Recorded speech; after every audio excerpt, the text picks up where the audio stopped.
Iro Jiwaor. I stared at the NDA in front of me, my signature still fresh, the ink barely dry. 006. My hands rested on the smooth mahogany conference table, the same one I'd sat at for years, helping build what we once called the dream. 013, 8 years. Of 70-hour work weeks. 015, 8 years of missed birthdays, ramen-fueled brainstorms, sleepless product launches, and desperate funding rounds. 024. And now, it was over. Just like that. 031. Across from me sat Nathan Cross, our CEO. He leaned back in his chair like this was just another Wednesday. 037. His perfectly tailored suit and smug half-smile made me feel like a summer intern, being let go. 044. Not the co-founder who had been with him since day one. 048.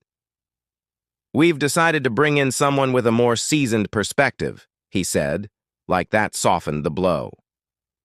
054. Let's be honest, Jessica, you were never the reason we got this far anyway. 101. The words hit like ice water. 104. I kept my expression neutral even as the ground shifted beneath me. 110. My throat tightened, but I nodded. Understood, I said, professional to the end. 116. That's me, Jessica Hale, former COO and co-founder of Novalink. 122. Nathan didn't look up again as I stood to leave. 128. His attention was already back on his laptop, probably drafting an email to the board about the smooth transition. 133 walked through the glass-paneled office for the last time, passing engineers, designers, and junior staff. 140 all still immersed in work I had helped shape. 144. Some were debugging systems I'd personally optimized, others working on code I'd rewritten at 3 a.m. just 2 weeks ago. 148, no one looked up, no one knew. 153. I passed Mia, an intern-turned-developer, who gave me a warm smile. 157. Heading out early? She asked. 201? Yeah, I replied. Something like that. 206. My office was already boxed up. 208. Just one small cardboard cube, a ceramic mug, a framed photo of my brother and me from our first pitch. Night a notebook filled with early sketches. 218, that was all that remained. 220. But what Nathan never realized, never bothered to notice, was that I'd kept meticulous records. 225. Every feature roadmap, every revised investor pitch. 230. Every product timeline, annotated with my initials beside each key decision. 236. And the full documentation for the platform optimization that landed us the $10 million Series A. 241. He thought he could erase me. 244. But I learned something long ago watching my mother lose her business in a shady merger. 248. You never walk into a war without receipts. 301. As I rode the elevator down from the 16th floor, the weight began to settle. 306. I wasn't angry, not yet. 308, just stunned, disoriented. 311. But more than that, clear-eyed, maybe for the first time in years. 314. Novalink had become my life. 317. I'd sacrificed relationships, stability, even my health, to make it work. 322.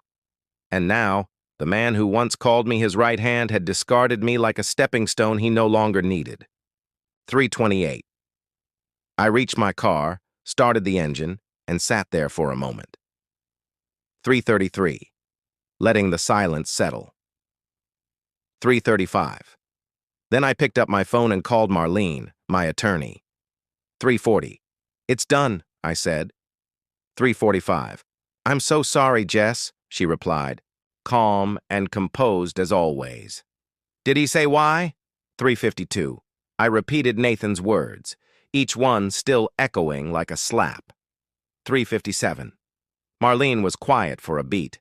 Then, "You've still got the files?" 4:03. "Everyone," I said. IRO 4.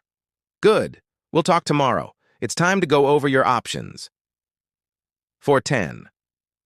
I drove home with a quiet resolve. 4:13. Not for revenge, but for reckoning. 4:18. That night, I sat on my living room floor with a glass of wine in one hand and my laptop in the other. 4:25. I opened the folder labeled Nova Original IP and started scrolling. 4:31 through files, code versions, pitch memos, contracts, and time-stamped architecture diagrams. 4:37.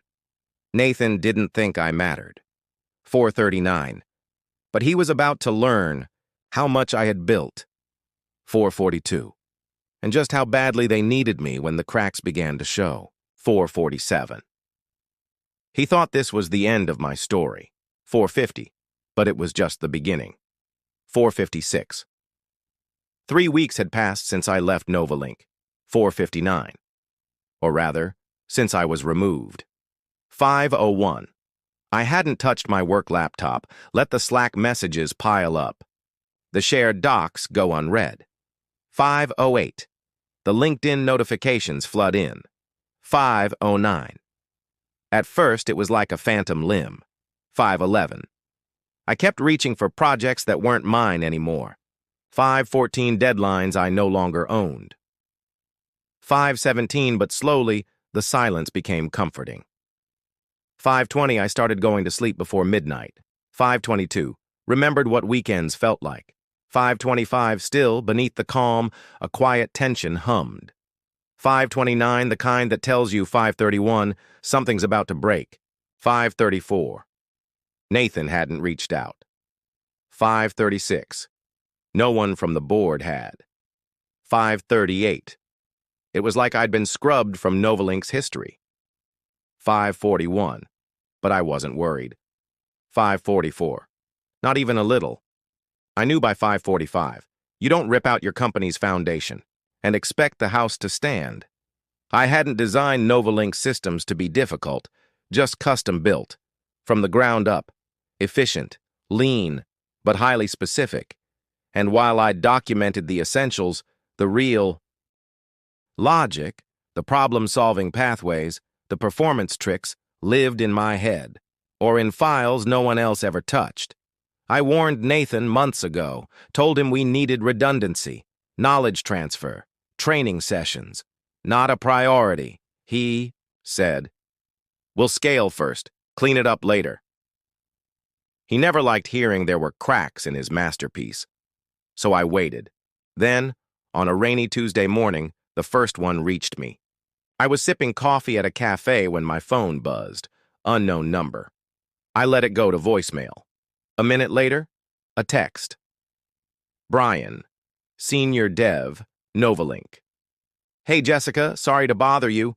Quick question about the data sync protocols you implemented. In version 3? V3. The version right before the Series A. The one that doubled user retention.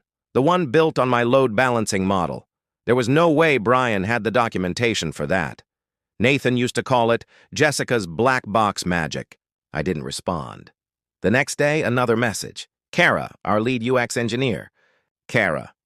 "Hi Jess, weird one. Do you remember where the fallback scripts for dashboard analytics are stored? Weird UI conflicts since the last deploy? That dashboard hadn't been touched in 6 months. What had they done? And then on Thursday, Ethan, Junior Dev, I mentored. "Hey Jessica, I know it's not my place, but things are falling apart. Troy doesn't know how to manage what you built. He's blaming the dev team. People are scared. Just thought you should know. Troy." The real professional Nathan brought in to replace me. The irony wasn't lost on me. I stared at the text. I should have been angry, but all I felt was a cold, hollow ache. I had loved that company, the people, the mission. It had been more than work, and now it was rotting from the inside out. I called Marlene. "They're starting to reach out," I told her. "Devs, engineers, even the intern." She paused. What are you going to do? Nothing, I said. Not yet. You're sure? Yes, Nathan made his choice. I'm just watching the consequences. Smart, she said. Let them sink just enough to realize who's holding the life raft. The next morning, an email. Not from a dev, from a client. Subject, urgent, Novalink platform issue. From Sarah Jameson, Bridgeware. Hi, Jessica. I know you're no longer at Novalink, but we're having serious trouble with the API you helped us integrate. The new contact hasn't been responsive. We're considering pulling our contract. Is there any way you can point us in the right direction? Bridgeware, one of our largest B2B clients. If they were about to walk, the board would panic. I didn't respond. I forwarded it to Marlene. Message. It's starting. 10 minutes later, she called. We need to talk strategy. I nodded, because sooner or later Nathan was going to call. And when he does, she said, we make sure he understands. This time, it's on your terms. By week 4, Novalink looked solid from the outside. Website live, a press release about exciting changes and strong leadership. But underneath, termites. I heard whispers in the tech community, clients complaining about delays, developers venting on anonymous forums, hints of internal conflict. Troy was breaking everything I'd built, one piece at a time. That Thursday, I met Marlene at her office. We reviewed my old documentation, time-stamped logs, and emails with Nathan, especially the ones where I explained the architecture and he replied with his usual, "Looks great, Jess." He never read a word of it. This is thorough, Marlene said, tapping one thread. You could make a strong case for misattributed ownership if this escalates. I don't want to sue, I said. She looked up. I don't want revenge, Marlene. I want acknowledgement. I want them to say it out loud, that I mattered, that they can't function without me, that they were wrong. She nodded. You don't need to destroy them. You just need the truth to surface.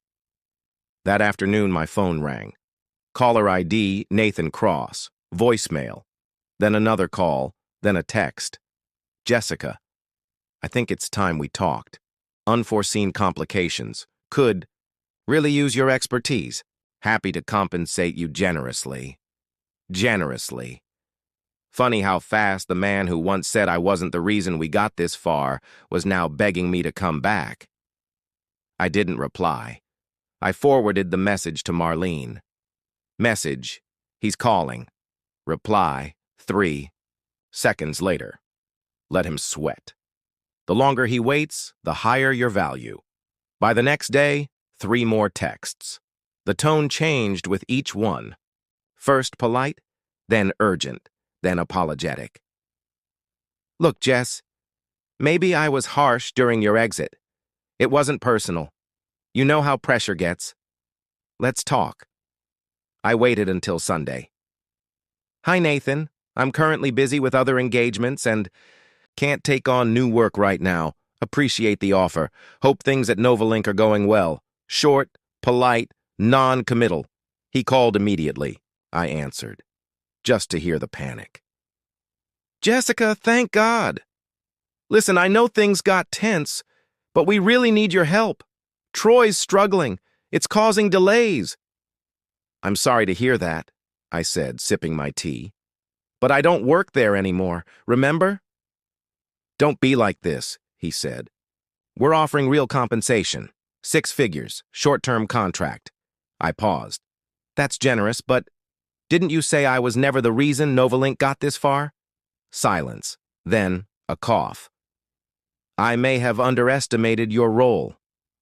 The product isn't functioning. Clients are angry. The dev team's overwhelmed. We need your insight. I let the silence hang.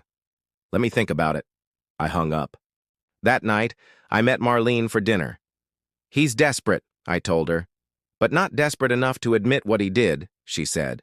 Not yet. She smiled. A few more missed deadlines, a few more lost clients. He'll be saying your name like a prayer.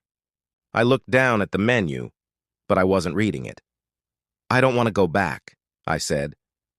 But I do want to be the one they come to when everything falls apart. You already are, she said. They just haven't realized it yet. I smiled. For the first time since being fired, I felt it. Not revenge, not satisfaction, power, quiet, earned, undeniable, and I was just getting started. Subject, quick chat. From Rachel Langston. When the message came through, I paused. Rachel Langston. One of our Series A investors. Quietest voice in the room during pitch meetings, yet always the sharpest, and somehow the most powerful. If Rachel was reaching out, something had shifted. Subject, quick chat. From Rachel, Langston Bright Edgec. Come time 1544. Hi, Jessica. I hope you're doing well. I'd like to have a quick conversation about Novalink, specifically about some recent platform issues and your role in the original architecture. Could you spare 20 minutes this week? She wasn't chasing gossip. Rachel never wasted time. She wanted facts, and the fact was, Novalink was falling apart without the foundation I had built. I forwarded the email to Marlene. Her response came, almost immediately. Talk to her. Be careful. No NDA breaches, but early work predating your employment is fair game. We scheduled a Zoom for Wednesday. When Rachel appeared on screen, she hadn't changed. Sleek black blazer, immaculate bun, no-nonsense gaze. Jessica, she said, offering a tight smile, thank you for taking the time. Of course. I've heard Novalink's had a rough few weeks. That's putting it kindly. I'll be direct, she continued. We've lost 2 major clients in 10 days. They cited platform instability and poor communication. When we pressed leadership, the answers were vague. I said nothing. Then someone forwarded me a memo, she went on. A junior engineer mentioned that the authentication and integration systems were entirely your design, and that, since your departure, no one's been able to fully manage them. I took a breath. That architecture?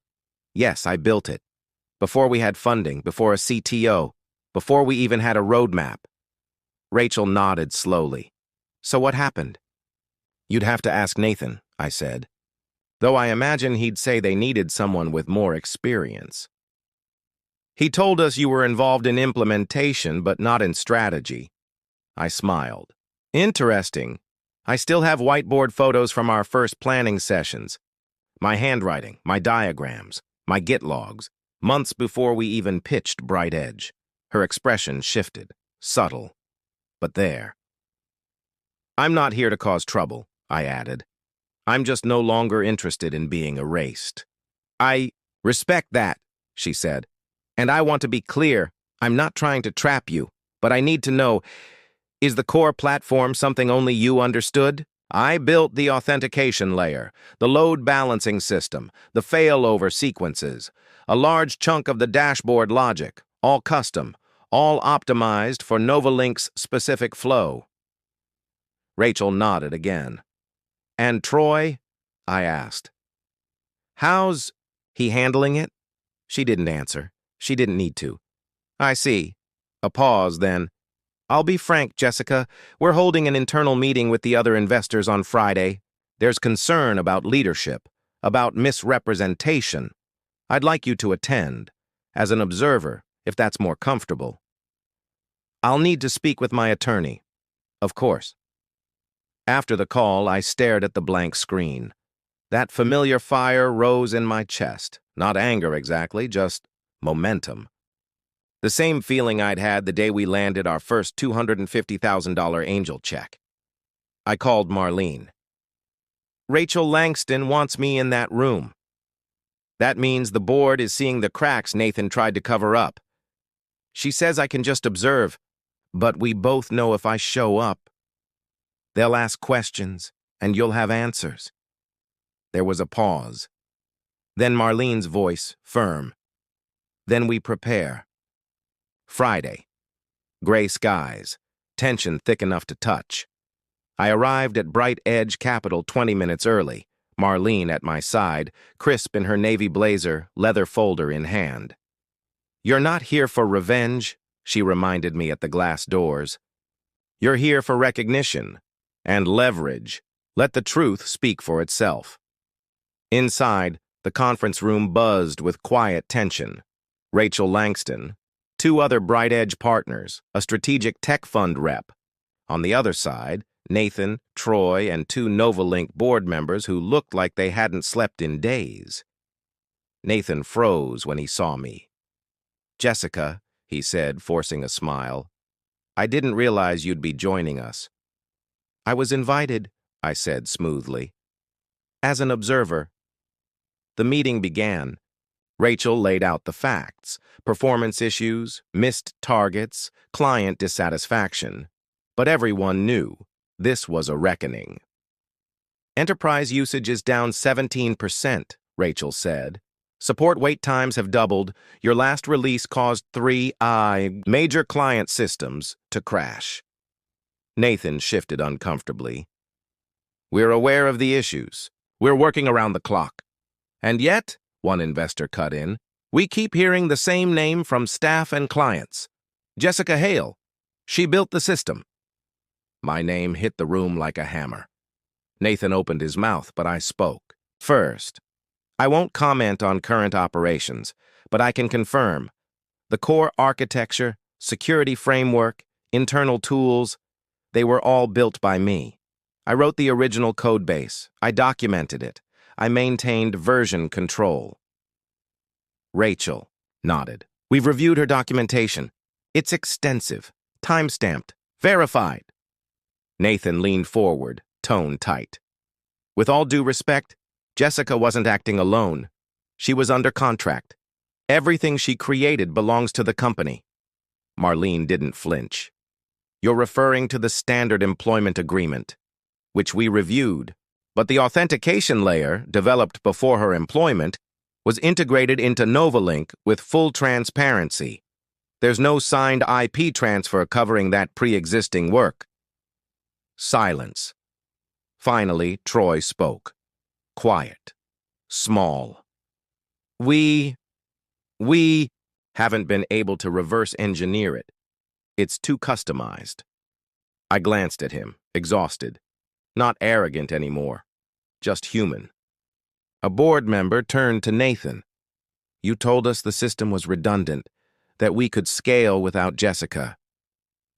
"I believed that was true," Nathan muttered. Rachel looked at me. "Jessica, if you had stayed, what would you have done? Differently?" I hesitated, then answered plainly. "Trained internal engineers, built a knowledge base, created sustainability. I raised these concerns repeatedly." Marlene slid a printed email across the table. The top line bolded. "That's not a priority right now. We'll fix the documentation post-funding." Rachel turned to the board. "I think the situation is clear. The integrity of Novalink's product relies on a system we don't fully control, built by someone who's no longer here, and who's been misrepresented." "What are you suggesting?" one board member asked. "Two things," Rachel replied. "First, a correction of the record. Second, a licensing agreement with Jessica Hale. Fair compensation, clear attribution." "And Nathan?" Another investor asked. "That's for the board to decide." Nathan looked at me, cornered. I said nothing. I didn't have to. 2 weeks later, the headline dropped. Novalink announces leadership restructuring amid technical turmoil. Nathan wasn't named, but tech blogs connected the dots. LinkedIn lit up with quiet exits and reshuffling, and one name trended across the platform: Jessica Hale, the architect they couldn't function without. Then Rachel called again, not as an investor cleaning up a mess, but as a strategist with a proposal. "We want stability. The board supports offering you CTO, full creative control of the technical team. Name your terms." I didn't answer, right away. Not because I was unsure, but because I needed a moment to absorb just how far I'd come. A year ago, I was fighting for a seat at the table. Now, they were asking what color I wanted the chair to be. Nathan called that evening. "Jessica," he said, voice subdued, "I just wanted to say thank you." "For what?" "For not throwing me under the bus." "You did that on your own," I replied, not unkindly. "I got caught up in appearances. I didn't see the foundation because I was too focused on the spotlight. Now you see it? I do. I see what you built, and I'm sorry." I didn't cry. I didn't rage. I just felt still. "I appreciate the apology. I hope you learn from this." "I will." We hung up. That night, I finalized the licensing agreement with Marlene. Clean, airtight, heavily in my favor. Ownership remained mine, royalties secured, a public correction to follow. I was no longer the ghost in Novalink's story. The next morning, I walked into Novalink's office, not as an employee, as their CTO. Some engineers looked up, surprised. Whispers. A familiar face. Ethan grinned. "You're back?" Habo asked. In a way, I smiled. That afternoon, I addressed the tech team. "We're rebuilding, not just the code, culture, documentation, trust." They leaned in. They listened. And for the first time in months, I saw belief return to their eyes. Over the next few weeks, we turned the tide. Clients returned, confidence returned, and so did I. One afternoon, after a successful product rollout, the recruiter emails started. Not just jobs, partnerships. A month later, I stood on a stage at a Women in Tech Summit. "When I was fired," I said, "I thought that was the end of the story." But it wasn't. It was the part where I stopped surviving and started building. On my terms. The applause was thunderous. After the talk, a young developer approached me. "You kind of saved me," she said. "I was ready to quit tech. But now, maybe I'll stay. Long enough to build something of my own." I smiled. "Good. Just remember, what they try to bury you under might just be the foundation you end up standing on." Because that was the truth. I didn't rise by tearing anyone down. I rose because I remembered who I was. And this time, no one would forget it.